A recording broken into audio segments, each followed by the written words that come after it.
Hey guys, Huzz here, bringing you another video. Now, welcome back to another Q&A. Haven't done one in a few weeks, and again, I like doing them.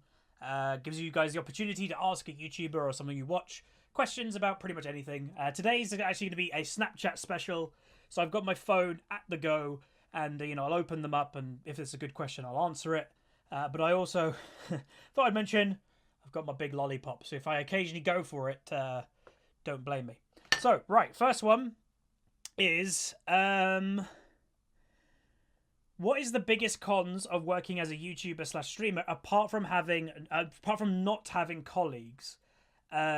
So what's the biggest disadvantage and negative to being what I do? It's a good question because it's not really spoken about much, and I actually think there's a weird thing on the internet. There's like a taboo. Oops, sorry, my lollipop. There's a taboo about a YouTuber streamer complaining about their job. The reason for it is because a lot of people just dismiss it and go, "Oh, you play video games for a living. How can you have complaints?" There are, like any job, and I'm sure most people would realize that. But basically, yeah, the biggest one, but you said not to mention it, the definite biggest one is the lack of colleagues for me personally. This isn't true for all YouTubers. Like, if you take example, the Yogscast, all those guys record in a big office that they've got people around them 24/7. So they're not isolated. They're not, like, alone. For me, it is a lonely thing that I do. I'm not going to hide that. And obviously that is the reason that I started to stream to do my commentaries, is to have some form of interaction. Before it was, recording for 3-4 hours a day by myself, talking to myself with no rapport, no feedback at all from another person. And that got pretty depressing. So I know you said don't mention that one, but it is the biggest one, I think, to mention. But apart from that, there are multiple, I'm sure. Inconsistency, but that's like a self-employed issue. I don't know how much I'm making next month or the month after that. I've got to constantly work towards that. And, with YouTube being the way that it is, we have no control over the platform. I've got no control if you guys use adblock. I've got no control if there's an adpocalypse. So I've got zero control over that. Like a normal self-employed person, let's say a gardener, they know what they like. It's very easy for a gardener to go, right, if I get this amount of clients, I'm going to make this amount of money. For me, it's like, well, if I get that amount of viewers, that does not always equate to that amount of income. There's so many different variables that even I can't control. And obviously, ways of controlling your income as a YouTuber is get sponsor deals. Have like merchandise occasionally for sale like we have right now, get a subscriber goal on Twitch to have like a guaranteed income with Twitch. So there are ways of doing it, but it's very hard work. And again, some YouTubers, and I'd say a lot of them now, spread that load by having editors and stuff like that. I haven't done that. I'm a one-man band, and I'll admit, because some people say, why haven't you done that yet? It's because I there's no point for me to pay an editor when in my spare time right now, what would I be doing instead of editing? Nothing. Like, I know that sounds really sad, but like my life at the moment is about working and maximizing what I have now for my future. I don't have anything apart from that at the moment. And again, I don't want people to feel sorry for me, but yeah, like, I'm sure if I found a partner, a girlfriend, whatever, in the next couple months, then maybe I'd get an editor and maybe I'd have more time off. But right now, there's no point. So yeah, negative is you've got to work a lot. And you're also punished if you miss any days. If I miss a YouTube day, which I haven't in ages, you get punished by the algorithm. If I miss a day of streaming, I get punished by losing Twitch subscribers. So it's kind of like a constant job. It's a 24/7 all the time. Which again, I'm not going to say I dislike that, but it is definitely one of the negatives out there. Like a friend of mine, Fi, he's had a much healthier relationship with YouTube now. He goes to the gym, he's lost weight. I'm trying to do that, I am losing, but he's done it a lot more effectively because he got an editor, and like the editor takes care of the videos, he does the commentary over it and the research and stuff, but he's got a much healthier relationship with YouTube than I probably do. So yeah. Alright, next one is you say you really hate Zoe. How would I fix her without removing her? The problem with Zoe is that there's two ends of difficulty like you need to balance. One is the RNG with the W. I don't like that mechanic, and I don't think many people do. Like, randomly they can pick up a redemption in mid lane at level 3. You're like, what? That's a big deal. So I don't like that. But then also the the obnoxious, the sleep, I think, is more of the problem than a lot of people think, oh, the Q damages a lot. I actually think the sleep is a bigger issue because you're not actually punished if you miss the sleep a lot of the time. Because if you hit the sleep, boom, you get instant damage with the Q. But if you miss the sleep, you still have a really big zoning tool that an enemy can still walk in. Like, I think it's just two ends of kind of obnoxious game design thrown into the same champion. If she only had one of those, it wouldn't be as bad, but it's because she has both of them, it's like, eesh. So it's either, like, remove one of those obnoxious things, like, the sleep to me should not be an AoE sleep after if you miss it. Like, if you miss it, it just goes away. Like, if you hit the sleep, fair enough. If you miss it, it's not just on the ground. That's probably how I would fix Zoe. Where do I see myself in 10 years? No idea, really. Like, again, I guess that's another negative of being a YouTuber streamer, is that this isn't a career. At least for me, I'm not big enough to warrant this as a career. I'm doing very well for myself now, but it's definitely not sustainable probably for the rest of my life. You know, if League of Legends dies, or if I kind of just get bored with the game, what then? So I don't really know. Like, again, the pilot thing is still in the background. You know, I could go become a pilot. I'm not going to be honest right now. But I'm not. I'm holding on to YouTube, and again, I am potentially going to be buying a house in the next couple of months. So, in 10 years, honestly, I don't know. Probably a pilot. You know, if I had to guess, like, my plan was either become a pilot like in the next 1 to 2 years, which I'm probably putting on hold to buy a house, get myself on the property ladder, and just continue doing YouTube. And then probably in 5 or 6 years' time, then go become a pilot. So I don't really know, but you know, I don't really focus on it too much. But yeah. For Q&A, during my college days, or obviously university for me, how did I manage playing League, schoolwork, sleep, work, etc.? You're finding it really hard. I actually made a video of it when I finished university. I'd recommend finding that video. I'm sure it's something called like how to balance school and League or something like that. So the way that I did it was it's something that I said I don't recommend, but it's just the way that I did it, so I explained. I had the 3-circle principle. The 3-circle principle is like activities you put into 3 circles, and you can do 2 of these circles very well, and one of them is going to suffer. So for me, I had university work in 1 circle. I had like recreational activities and YouTube in another circle, and I had sleep in the final circle. So if I wanted to have a nice sleep, I had to sacrifice either like the recreational stuff or university work. What I chose to do for my time in university, I sacrificed sleep. So for 3 years, I did not sleep very much because I did a lot of university work. Again, I got the highest grade possible in the UK, and I did recreational. So that's gaming, that's YouTube videos.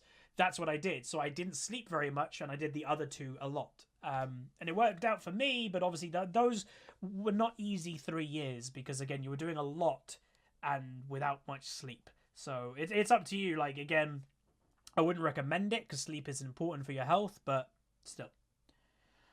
Are there any upcoming games you're excited for? Yeah, a few actually. I did. Well, I haven't announced actually. I am planning on doing some more series of other games, especially for the second channel. I'm just waiting for some other games to come out. The way that I like doing series is more like building games or city building games, or like something like a goal, like a single player goal, for those extra series. And we've got Tropico 6, I think. We've got Anno, I think it's 1800, and there's one more. All like 3 games that, and Total War 3 Kingdoms. These 3 games are coming out in the next like month. And I plan to do a series for all 3 of them on the second channel at one stage or another, because I love city building games and I love the Total War games. Like, so much so that randomly I don't do Total War content yet. Total War has a partner program. They have content creators that they like to talk to and invite to events. I get invited to those events. I am on the Total War partner Discord with all these channels that if you watch Total War content and you like know some people that make content, they're on that server. I'm on that server because the community manager invited me to it because he knows I like Total War.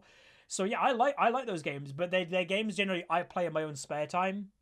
I have a principle that every YouTuber should basically follow, that your YouTuber, your job, etc. So League is my game of job. I'm a gamer as my hobby, so I need games to be a gamer. I do not like always want to be a YouTuber while I'm playing. World of Warcraft is my biggest game for that right now. I raid 2 times a week. I'm quite good, I'd say, but like my Hunter eye level, I think at the moment is 408. I'm pretty good. Like I've had some decent passes. I had a 97 pass on Conclave Heroic last week. Again, we're not mythic yet, but like I'm doing well. That's the game that I enjoy in my spare time that I'm not a YouTuber. But I also played a lot of like Total War, Civilization a little bit, Crusader Kings 2, I absolutely love. Like these are the type of games that I play without the YouTube pressure, and I just relax. Hell, I've even done The Sims. Like, believe it or not, like The Sims to me is a relaxing game, and like a lot of people go, isn't that quite a girly game? I guess, but I play it as a game. I'm not in it for design. I do not design my own stuff in that game. I literally make a sim and I do a career. Like I literally do the game. I know that people don't do that in The Sims. I do. I start from nothing. I start earning money. I have to do the hobbies to earn like the big bucks, like write a book or something. Like I actually play that game just to relax. I also used to play Euro Truck Simulator as well, but just relaxing games are really good, especially with how sometimes stressful League of Legends can get. And I will say, as a little challenge to anybody out there that plays The Sims 4, feel free to make me in The Sims. A couple people have done it as well in the past. I use the hashtag as HuzzyGames, and yeah, let me know if you make me in The Sims, and maybe I'll use your version of me in my next playthrough, whenever that may be. But yeah, go for it. If someone is bad laning versus assassins, what would I suggest? Obviously build defensive early if you know that's a weakness. You know, if you're constantly losing to assassins, there's ways to counter them. You know, take barrier instead of heal, for example, because obviously the ignite counters the heal. So take barrier, build accordingly, even if you're in a even so much so that you're having to build Ninja Tabby, for example, if you're against a Zed or a Talon or something in mid lane, if that makes you survive, then do it. Someone is more useful at building a slightly less optimal build, but being alive, rather than building an optimal build, but dying all the time. So yeah, build accordingly to making you survive and being as useful as possible. Play champions with CC a lot of the time is a great way of doing it as well, because one, CC counters assassins, but CC is always useful. Even if you as an individual are quite weak, you're behind, your lane opponent's ahead of you. If you get a CC on someone in the mid late game, that is always going to be useful. So that's what I'd suggest. Next one. Do I have any outdoor hobbies that I love doing? Not really anymore. I guess Pokemon Go is the biggest one. Like I try to do Pokemon Go nearly every single day. I go more recently, because of the weather, I've been going on drives to do Pokemon Go, and I'm always safe about it. I always park to the side of the road or in a parking spot. I'm never doing it while I'm driving. If I am, I'm using this. So when I'm driving, I'm just clicking, never looking at my phone screen, because obviously that's dangerous. Don't do that. But yeah, Pokemon Go probably. And again, I did buy a bike last year, a very nice, fancy bike. And I did go on several cycles, quite a lot of cycles actually, and I'm just waiting for the weather to get better and I'll be back cycling, doing Pokemon Go stuff. I'm very close. I recently got my Venusaur. I'm very close to my Blastoise and my Charizard. It should be actually getting them in the next couple of days, really. So, but yeah. Next one is, what's my favourite champion? What's my favourite one in design, favourite to play, and favourite in lore? Again, I'm someone, I've said this before, I don't really have favourites of things. I don't like having one favourite of anything in my life. I don't have a favourite movie. I don't have a favourite car. I just don't have favourites of things. I have things I like, for sure. So to answer the question as best I can, my favourite champion as for design... Again, it's hard for me to answer this question because I really don't have favourites of things, like, at all. I'm going through the champion list. Can I just say one? I'd probably say Gangplank is generally my favourite champion. If I had to say one, it would probably be Gangplank.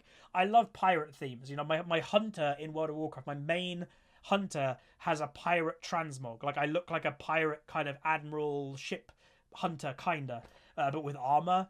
I've always liked pirate stuff. I played legit Pirates of the Caribbean Online. Anybody used to play that? That game was legit. I loved that game.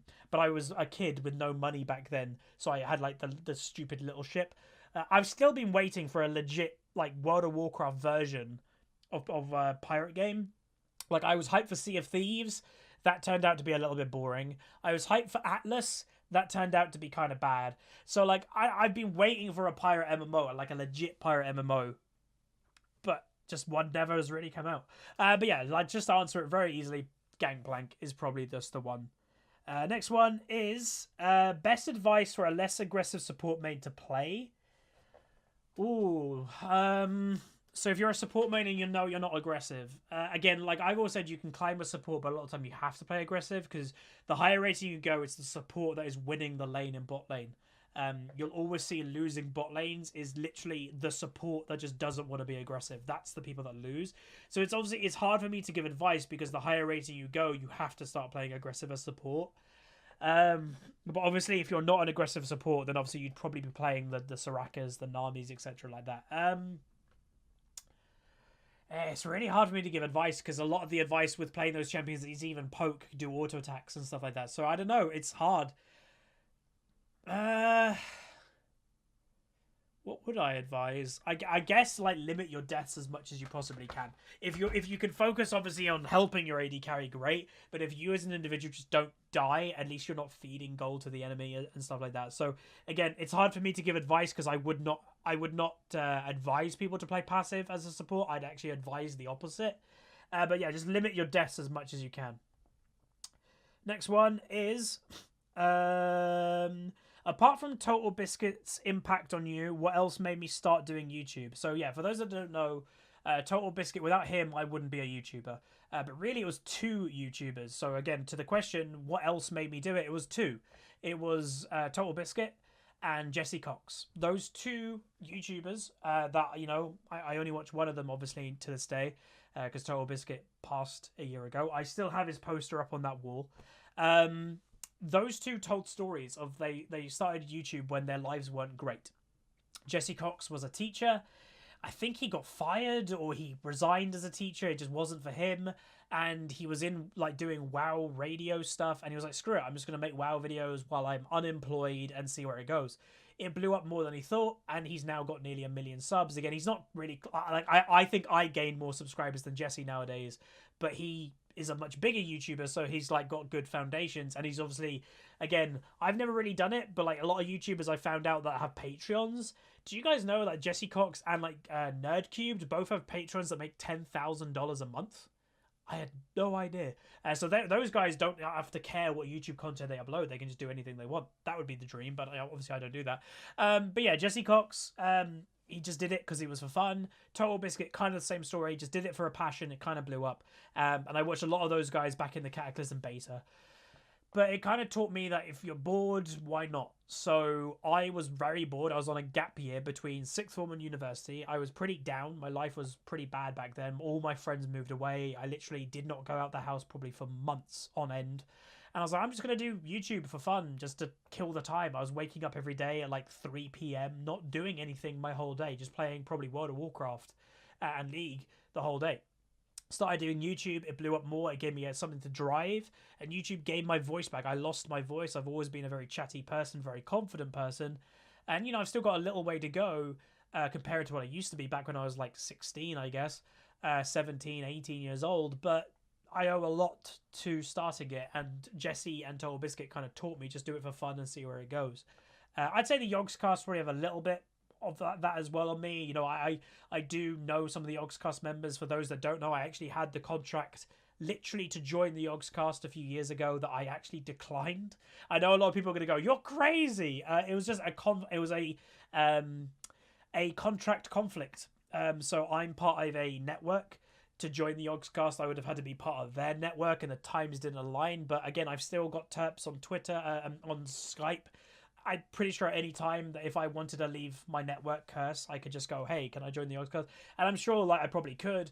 And I've always kind of felt that if my channel was ever at a state that it's kind of slowly dying, which my channel at the moment is actually doing quite well, very much I'm happy with it, over 1 million views a month. That's kind of where I'm happy. But if the channel starts suffering a lot, then I'll probably go, yo, can I join the Yogscast? Because that will kind of maybe revitalize it a bit. But yeah, probably those three.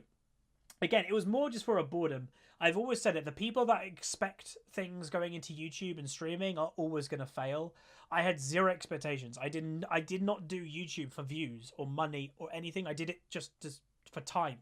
I was doing nothing every single day for a year, YouTube gave me something to do. It's that simple. So yeah. Right, next one. I don't think we've got too many more, but we'll keep going. How did I get the name Huzzy? A friend more than anything. A friend had a similar gamer tag, and I just named it Huzzy because it sounded cool, you know. Why didn't I like Captain Marvel? I am actually seeing it again tomorrow. By the time this video comes out, I would have seen it earlier because this video is coming out tomorrow. Again, maybe my second viewing will be better, hopefully. I just thought Captain Marvel just didn't land where I wanted it to. My advice, if you guys don't watch Kevin Smith, technically I'm saying this, but it's not Kevin Smith. On Kevin Smith's YouTube channel, his good friend Mark Bernardin does a review of Captain Marvel, and he hits most of the points that I agree with of why I didn't like it. And again, I didn't like it before I watched Mark's review. But there was just so much about the character that just didn't land for me. The first hour of the film, Viz, isn't a character. Like, she's just boring. There's nothing at all that makes me care about that character. And the film just kind of fell flat in several ways for me. Again, I am watching it again tomorrow, and I'm going to look for things and hopefully have a little bit of a better viewing time. But it was just kind of meh. Again, when you're comparing it to recent Marvel films, it really falls flat. I'd put it maybe just above Thor 2 in my enjoyment of the film. I was like, hey, it's Thor having a good time, and hey, it's Captain Marvel having a good time. But there was nothing to the film. There was no massive danger. There was nothing massive because, you know, we knew the outcome, that she's going to arrive. There was just nothing to it. You know, the final fight scene, I think, was a little bit on the nose with the song choice. And again, I kind of did make the remark, I think Wonder Woman did it better. Some people had a negative reaction to me saying that, but I still kind of stand by that statement. Wonder Woman was a powerful hero because she was just powerful, and that was it. I think they do lean on Captain Marvel being a female a little bit too much. Like, not crazy, because there are some people that are blown it completely out of proportion. It's not crazy, but, you know, there's a song in it that is very on the nose about, like, female power and all that, and she's fighting. It's like, can't she just be a cool hero? Again, I love Iron Man. I love Thor. I don't care that they're male. Like, I'd love the female Thor version because it's a cool character. It's nothing to do with gender. Like, I don't know if I'm rare in the world. I literally don't care what gender my heroes are. I just like them for being heroes. So, yeah. Alright, so, but again, I am watching it again literally tomorrow, so maybe my opinions will change. Hopefully, I'll like it more. Do I think Ash needs a rework? All old champions need a rework eventually. She has a place in the game because, again, basic champions I feel do need to still exist, because if basic champions go away, a lot of the player base are going to feel isolated because then they'll kind of go, I can't play anything. But they will eventually get reworked. Like, that's the thing you've got to think. If you're somebody that plays the basic older champions, the Ashe, the Master Yi, the Garens, the whatever, you are eventually going to have an update that may, like, you may stop liking that champion. Just ask the Aatrox mains. Just ask any champion that's been reworked. Galio, there are a bunch of people that feel cheated by their champion getting reworked, and that's why I've also said never be bonded just to one champion, because every champion eventually is going to get changed. It's just going to happen. It may be in 2 months, it may be in a year, it may be in 5 years, but if you only play that champion and it is the sole reason you play League, eventually that may go away.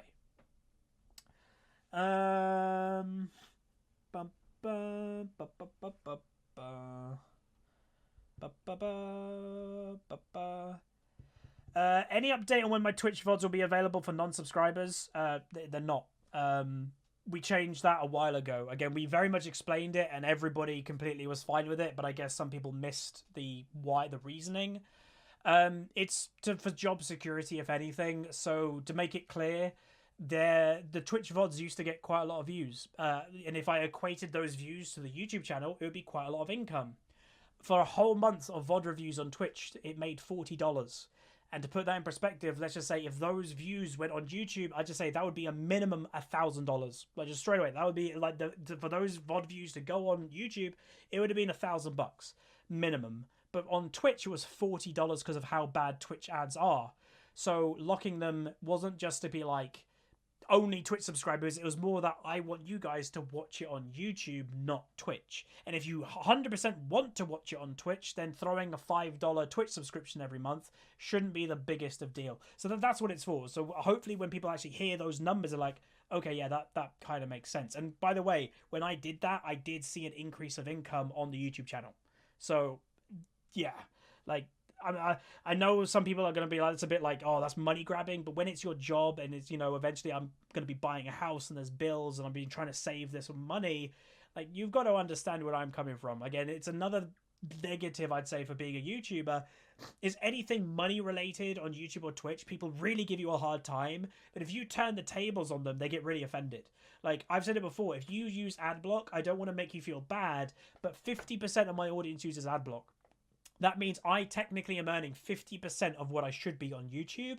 That's literally the equivalent of me going to you, all right, well, I'm taking 50% of your income away. There's nothing you can do about it. Full stop. That is literally what adblock is. I don't make a big deal about it because there's just nothing I can do. But again, when the tables are turned, hopefully people kind of understand a bit more. But yeah. Right, a few more to go.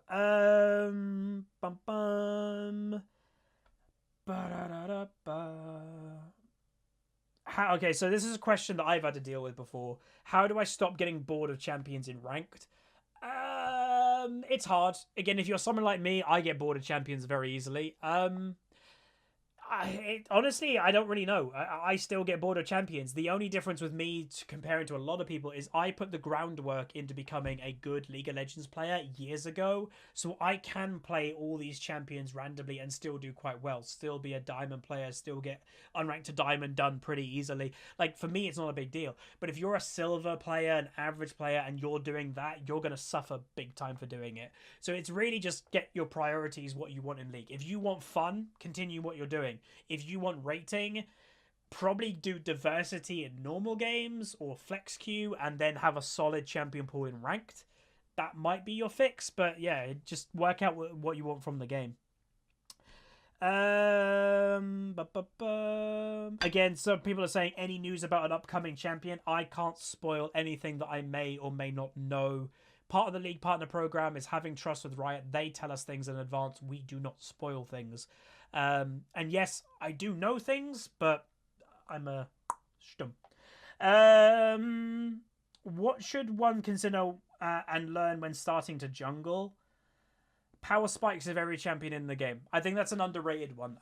When you know the power spikes of every single champion in the game, you know when to gank every single champion in the game. You know when they're weak, you know when they're vulnerable, you know when not to gank them as well.